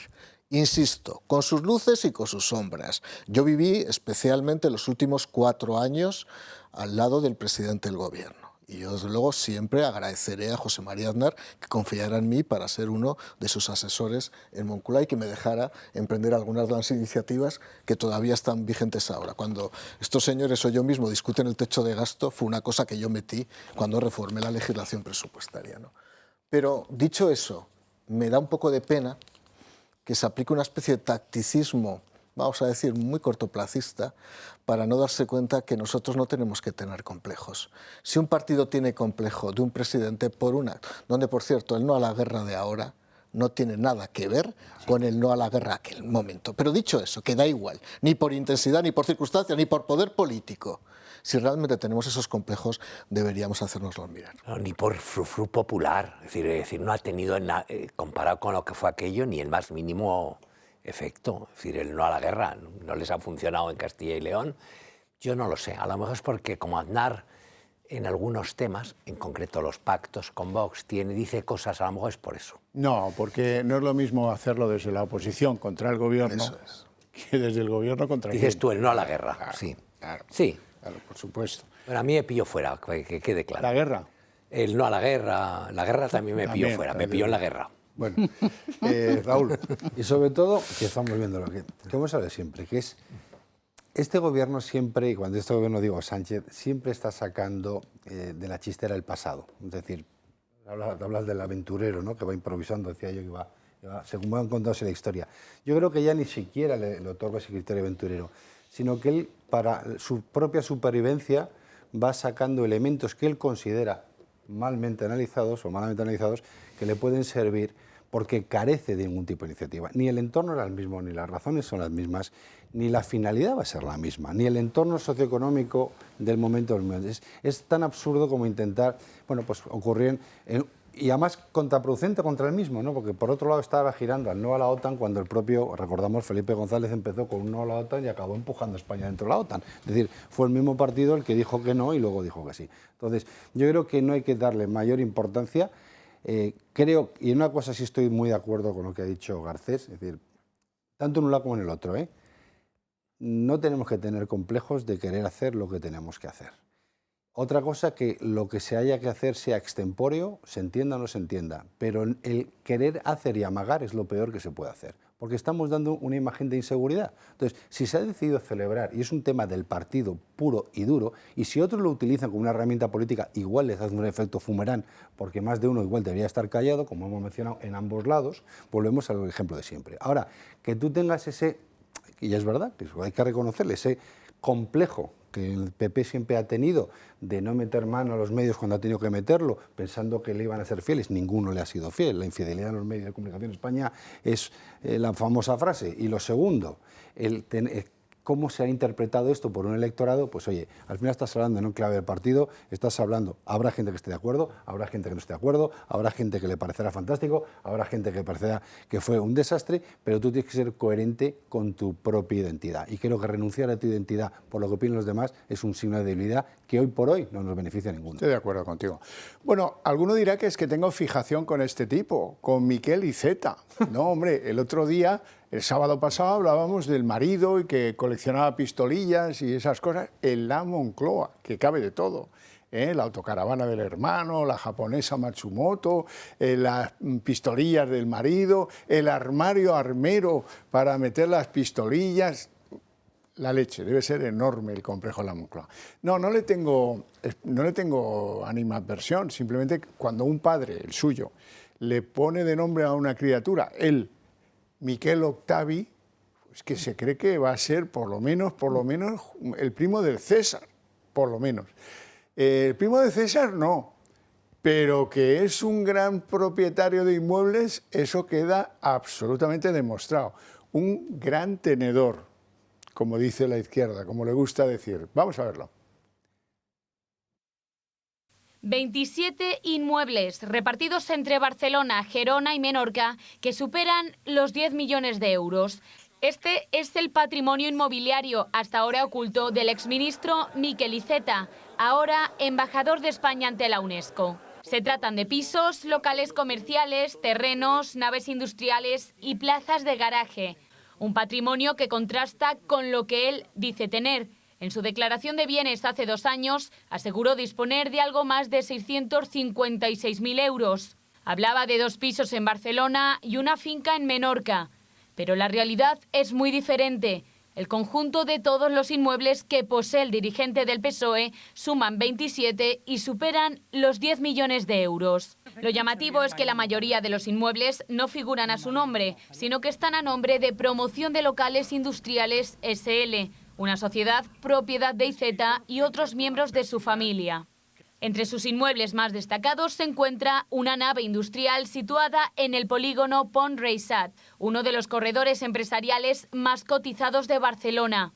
Tiene más de 3.100 metros cuadrados y su valor supera el 1.000.000 de euros. También posee un ático de 240 metros cuadrados en el pasaje Foraster de Barcelona, una de las zonas residenciales más caras de la capital catalana. Un piso en esta zona ronda los 1,7 millones de euros. Cuenta también con otro inmueble en la Villa Olímpica de Barcelona que ronda los 900.000 euros y otro en pleno distrito de l'Eixample que supera los 700.000 euros. Fuera de la capital catalana, parte del patrimonio inmobiliario de IZ aparece concentrado en la costa de Gerona. Allí se localizan varias viviendas. El resto se encuentran en la Costa Brava. IZ tiene allí propiedades que alcanzan los 300.000 y los 450.000 euros. El exministro ha ocupado durante años cargos dentro del Ejecutivo de Sánchez. Primero fue ministro de Política Territorial y después estuvo al frente del Ministerio de Cultura. Y por si todos estos inmuebles fueran pocos, cobra 200.000 euros brutos al año gracias a su puesto actual. Desde 2023 es el embajador de España ante la UNESCO.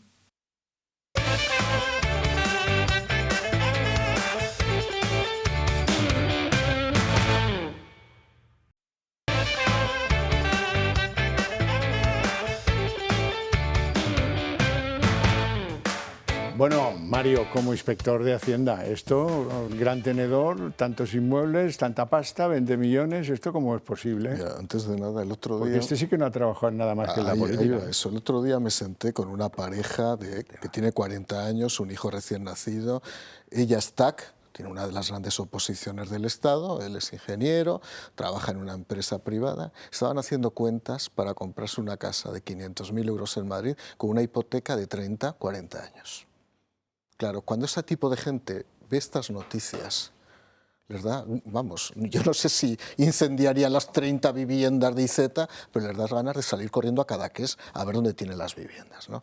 Es muy fácil hacer el cálculo, desde una perspectiva lineal. Luego aquí puede haber habido herencias, negocios, puede haber habido préstamos inmobiliarios, pero este señor, para que todo el mundo lo sepa, no tiene carrera universitaria. Este señor a los 17 años abandona la universidad.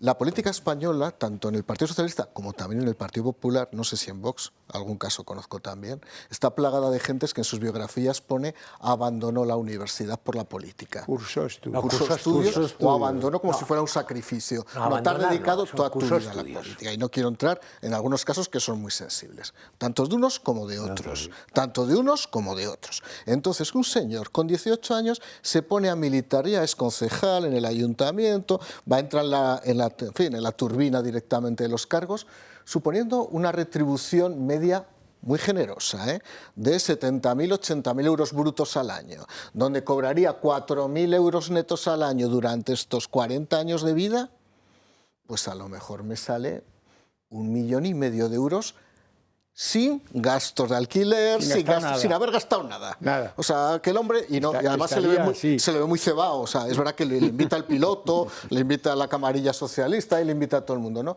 Claro, cuando la gente, y esto es lo que realmente a mí me irrita como inspector y como persona, cuando ves al funcionario, cuando ves a la persona asalariada de una empresa que está ahorrando el euro cada mes para ver si le da para pagar la cuota hipotecaria y para ver si consigue cubrir los 40 años de hipoteca, y luego ven a estos tipos, pues lógicamente no creen en la política.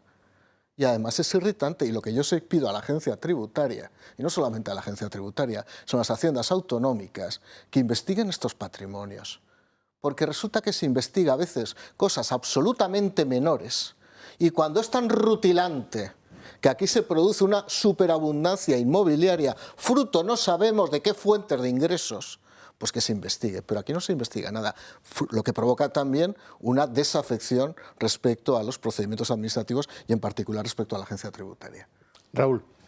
No solamente, como dice Mario, no se investiga, está claro que no se investiga este señor, no se le investiga a Zapatero, no se investiga a quien no conviene, es la palabra. Claro que se investiga. ¿Cómo que se investiga? Si hay un afán recaudatorio de Hacienda espectacular contra el ciudadano.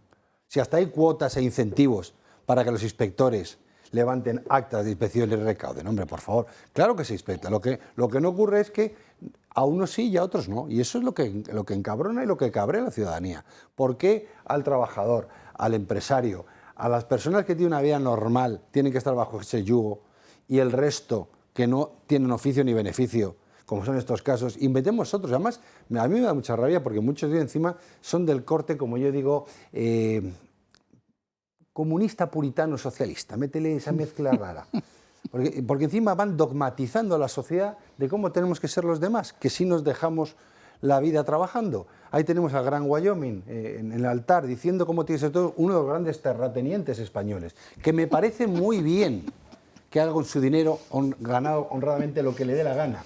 Lo que no puedo aceptar es que dé lecciones de moral a una parte de la sociedad y tengamos a este señor que evidentemente se ha explicado muy bien, tendrá que explicarlo por qué, pero ya hay indicios racionales raros. No están a su nombre. Hombre, no parece normal que una persona tenga 27, que no son uno, que no son dos, que no es la casita de la playa, que no es la casita del novio, de la pareja o del sobrino que tiene. Con una sociedad patrimonial que tiene montada, claro, montada al efecto. Oiga, algo usted tendrá que explicar, o por pudor, mientras tiene un cargo público, no parece compatible socialmente. Yo en mi equipo, si un día estuviera, pues diría, oye, mira, elige, dedícate a gestionar tu patrimonio, pero no estés en la vida política activa generándote este patrimonio, porque esto no se entiende muy bien. De hecho, hay quien sostiene, yo no sé si es verdad, que le depusieron como ministro cuando iban a aprobar la ley de vivienda, por las tensiones que mantenía eso con Sumar y con Podemos. Bueno, la ley Ocupa, ¿cómo lo va a aprobar este hombre?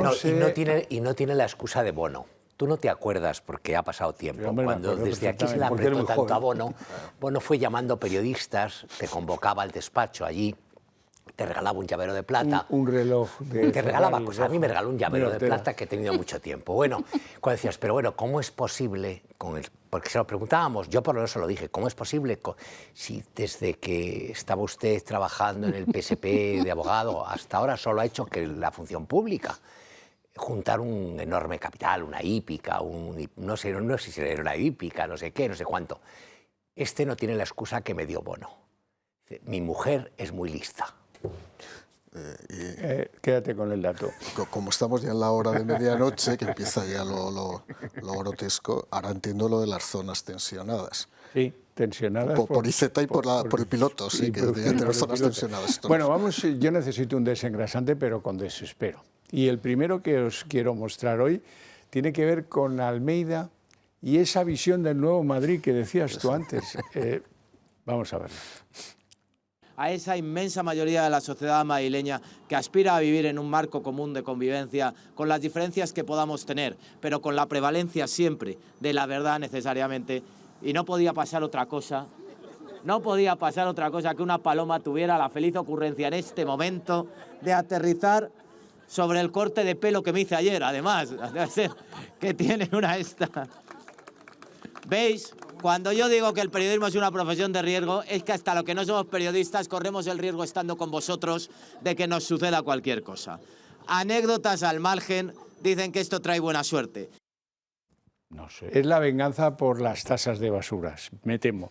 No deja de ser patético que un político le caiga una paloma, se quite la porquería y venga un propio, como si fuera un niño, a lavarle la manita. Es que para lo que hemos quedado en España, en serio. Ahora, tiene gracia, ¿eh? Sí. ¿Tiene gracia? El alcalde tiene gracia. No me digas que eso, que te cague una paloma encima. Oye, que no es fácil reaccionar. Yo lo vi cuando le pegó el balonazo a... ¿Se acuerdas que le pusieron un balón? Sí. Yo cuando lo invitamos a País Digital a una entrevista, quitamos los balones, quitamos los muebles, Pero tiene gracia, te caga una paloma encima y el hombre al final no ha perdido la compostura. La caga como son. Bueno, vamos con otro desengrasante. Como luego vamos a hablar del rey y de lo que dijo para congraciar con los mexicanos, van a escuchar ahora lo que dice un periodista mexicano allí en mitad del México cañí. Gracias, jefa de gobierno. Su servidor Carlos Pozos de LM Noticias. Gracias a quienes nos ven y nos escuchan. Como se dijo aquí, en las palabras sin tabús, antes que nada un agradecimiento a todas las mujeres de México, porque gracias a sus senos, gracias a sus chiches, fuimos amamantados todos y todas los que estamos presentes aquí, gracias a las mujeres. Pues gracias y que viva el tequila. Bueno, y luego está lo de Trump, que es incomparable, también es incomparable. Está Trump en la coyuntura, le preguntan, ¿va usted a mandar tropas a territorio iraní? Y dice, no, ¿qué va? Y si lo fuera a hacer, tampoco se lo diría. Está sentado junto a la primer ministro del Japón y le dice, ¿a que vosotros no nos avisasteis del ataque a Pearl Harbor? Casi prefiero al que le cagó la paloma, ¿eh? Madre mía, vamos con Donald Trump. Bueno, no queríamos dar muchos indicios, ¿sabes? Cuando lo decidimos lo hicimos de manera muy agresiva y no se lo dijimos a nadie porque queríamos que fuera sorpresa. ¿Quién más sabe sobre sorpresas que Japón? ¿Por qué no dijisteis nada sobre Pearl Harbor? Mira que la japonesa ha visto combate de sumo, ¿eh? pero en una así no se ha visto nunca. Bueno, llegamos al momento del personaje nefasto de la semana.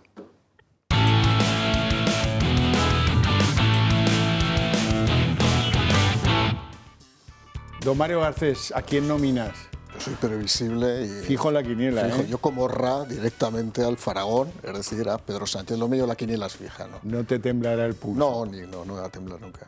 Don Raúl Ramírez, ¿a quién nominas? Pues yo siempre soy fiel también, desde que aparece, al señor Zapatero, porque claramente es el malvado, no es el ambiguo, el liante y probablemente uno de los mayores estafadores que ha tenido la política española desde su origen. Luego haremos una estancia en el reino de Zapatero.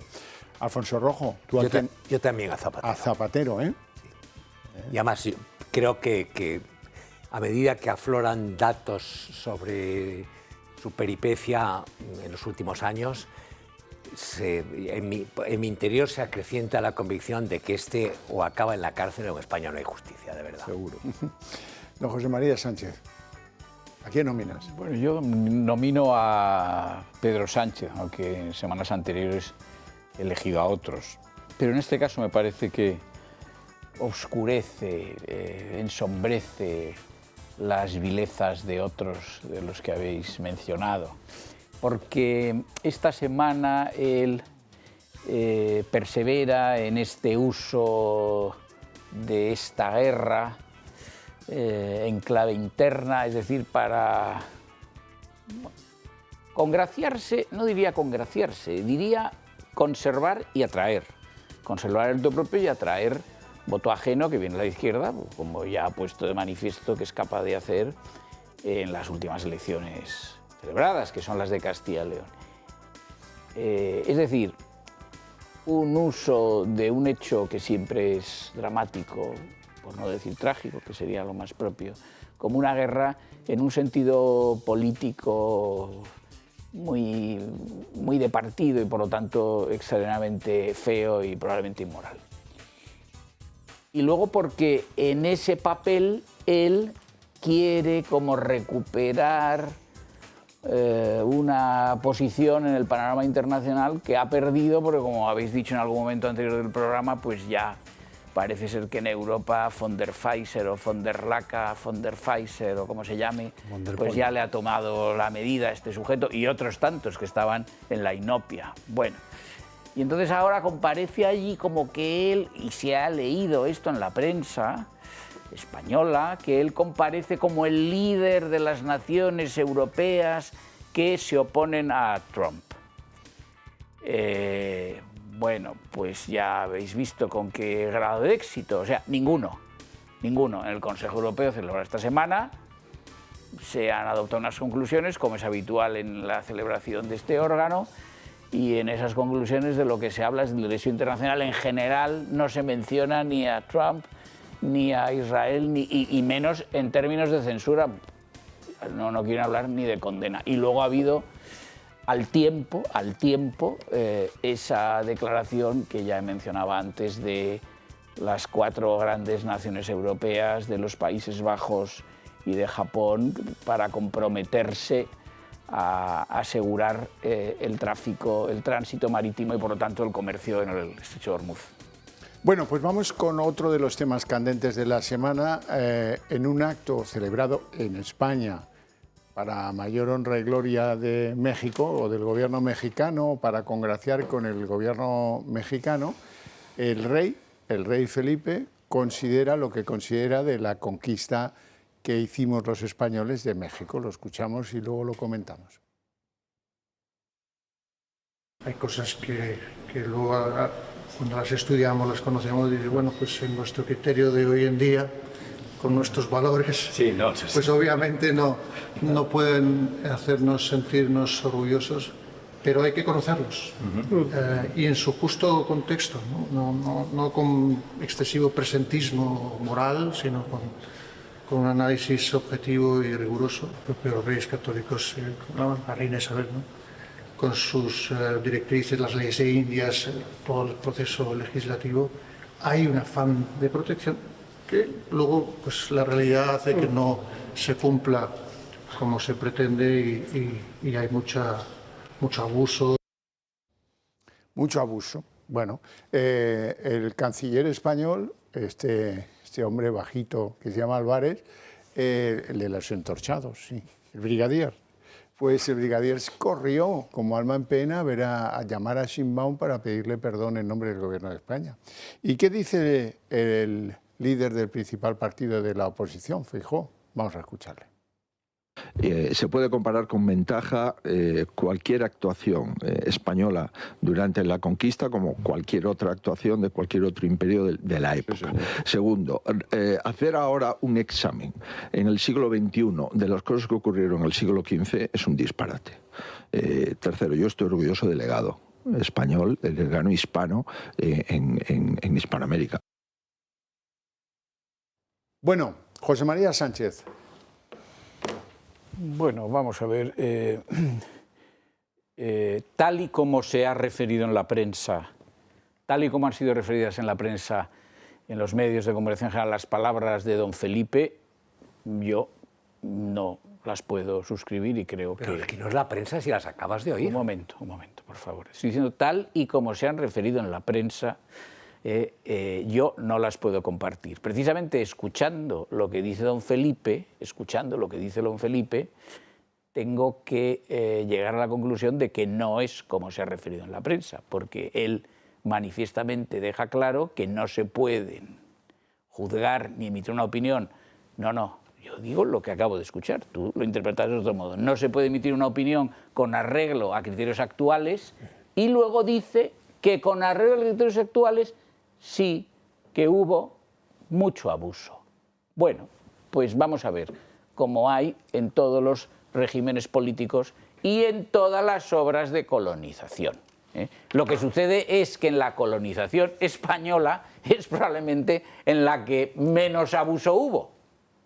Cosa que no menos abuso hubo por dos motivos, porque fue la que tenía un propósito civilizador y extracomercial superior, y porque luego en su aplicación, precisamente porque tenía un propósito civilizador, se abusó menos. Ahora, claro, que nosotros podamos excluir con carácter absoluto que pudiera haber abusos, esto sería fantasía, y aquí no estamos para hacer fantasía, o al menos yo me llamo... Es decir, que en conjunto creo que don Felipe puede haber metido la pata, pero no tanto como se ha destacado en los medios de comunicación. Me parece que en sus palabras alienta un cierto elogio cuando menciona a los reyes católicos. No lo hace en tono negativo. Habla de las leyes de Indias. Bueno, sobre esto tengo que decir una cosa, que no sabe don Felipe, lamentablemente, ni muchos de los que lo critican como los que lo alaban. El testamento de Isabel Católica era africanista. La reina católica consideró a su muerte que la expansión natural de España era África, no América. Dicho esto, es evidente, y está dicho por historiadores muy importantes y alguno muy liberal, español, que si hubiera que decir cuál es el hecho más importante que se puede identificar en la historia universal, es el descubrimiento y conquista de América. 2, perdona, y termino, perdóname que estoy abusando.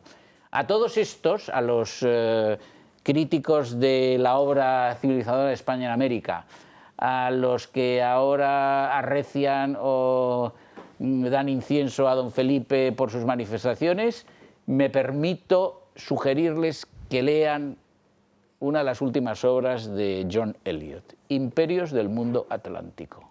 Eliot, que era un historiador británico, no sospechoso, compara el imperio español y el imperio inglés.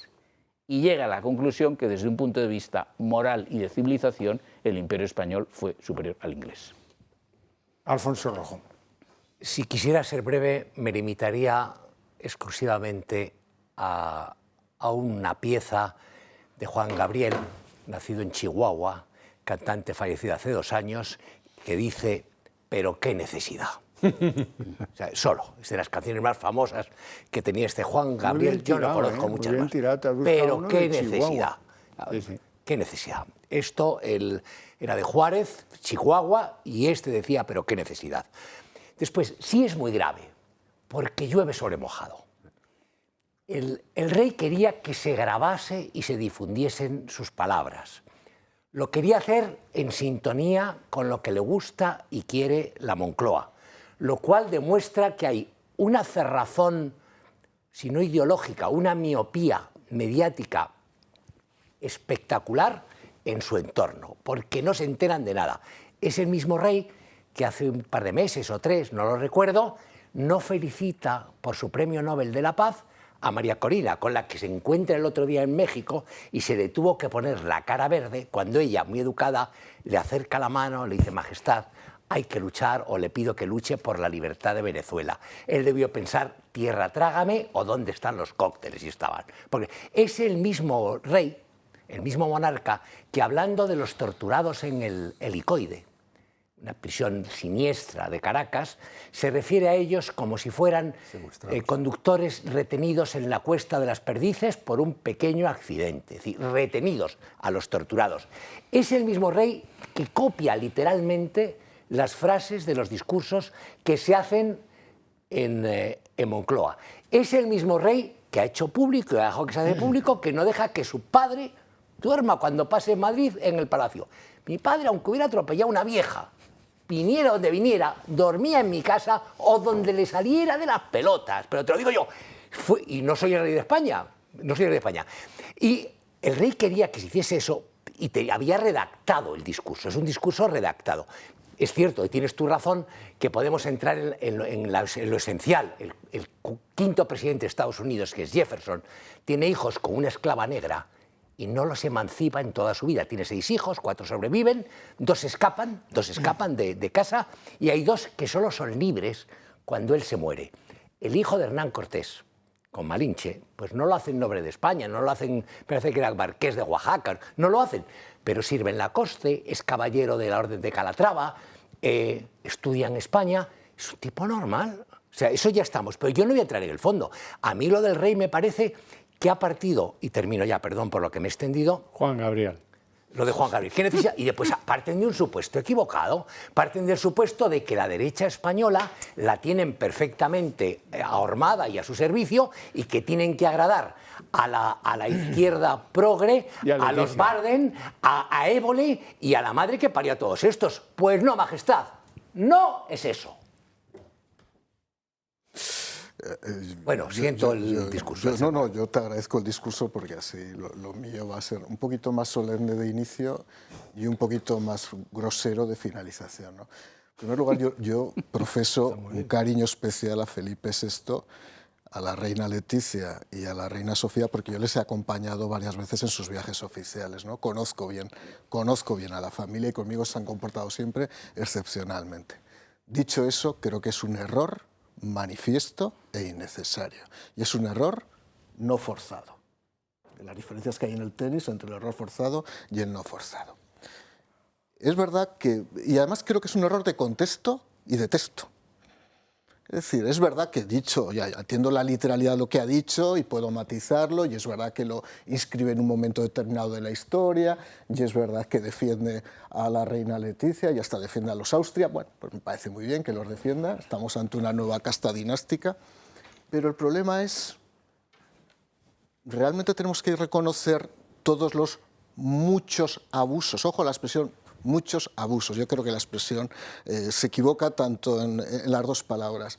¿Qué ha podido aparentemente cometer España? Tenemos que pedir perdón a los países africanos porque nosotros teníamos negreros que traían negros aquí y los subastábamos. Tenemos que pedir perdón también, o decir que hubo mucho abuso a Cuba, porque parte de los negros que llevan a Cuba son producto de estos negreros. Tenemos que pedir perdón al Estado de Israel porque expulsamos a los judíos. Tenemos que decir que hubo mucho abuso porque al santo niño de la Guardia de Toledo se le secuestró y se le ajustició sin pruebas. Tenemos que decir que ha habido mucho abuso. Por cierto, si ha habido mucho abuso por nuestra parte, que empiecen a reconocer los muchos abusos los demás. Francia tendrá que reconocer el mucho abuso de la ocupación, por cierto, pacífica de España a principios del siglo XIX.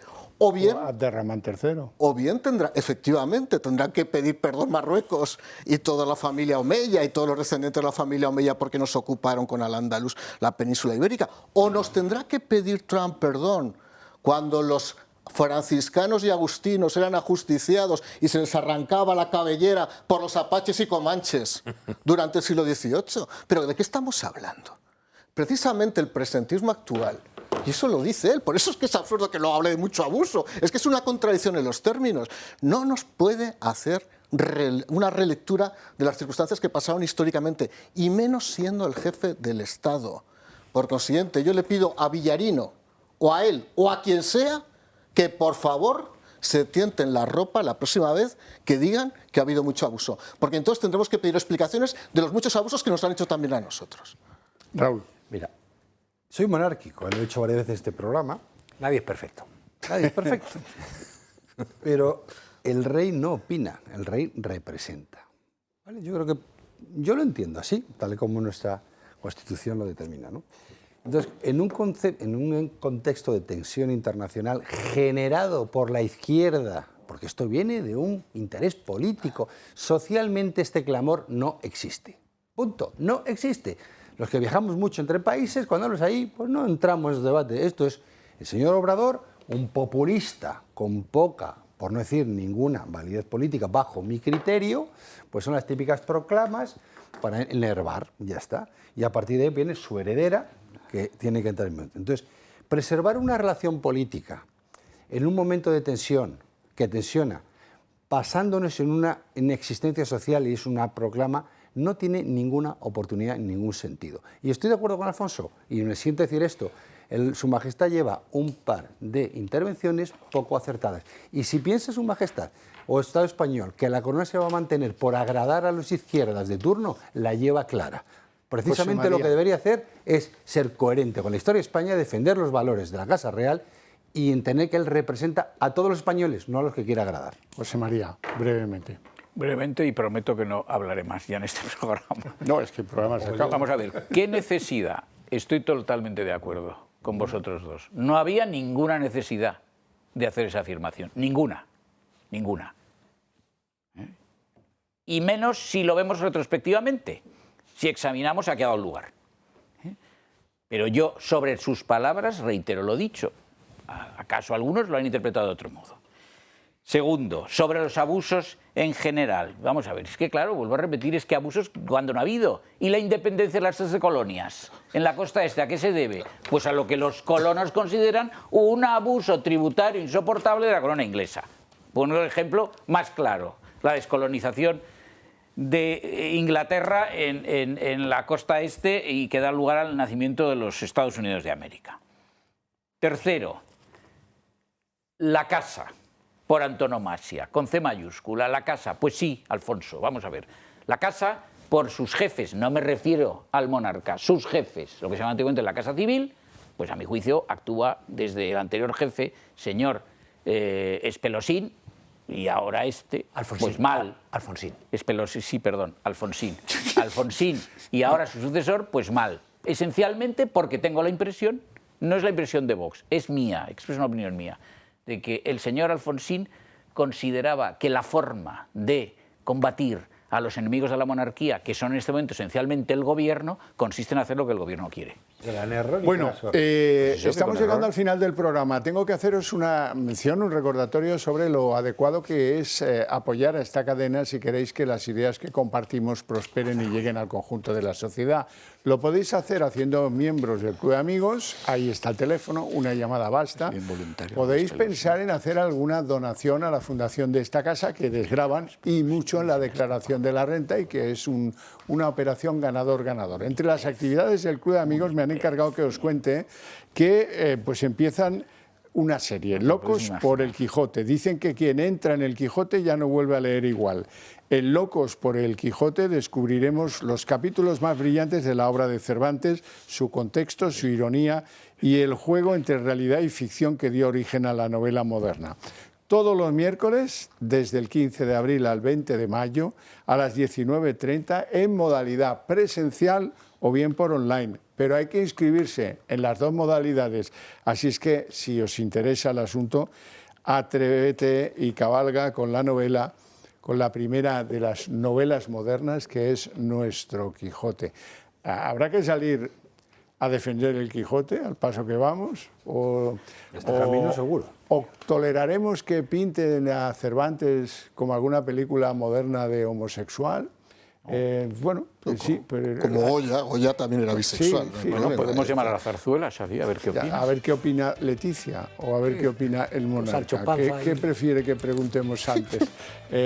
Alfonso, vas a ir tú. No, yo iba a hacer un comentario sobre Sancho Panza y no viendo la cita redondito y la necesidad. Ya que estamos aquí, que si voy a zarzuela soy capaz de preguntar por Espelosín. Bueno, que es muy tarde, déjalo estar. Feliz fin de semana a todos en lo que queda de él. Nos vemos el próximo sábado, si Dios quiere.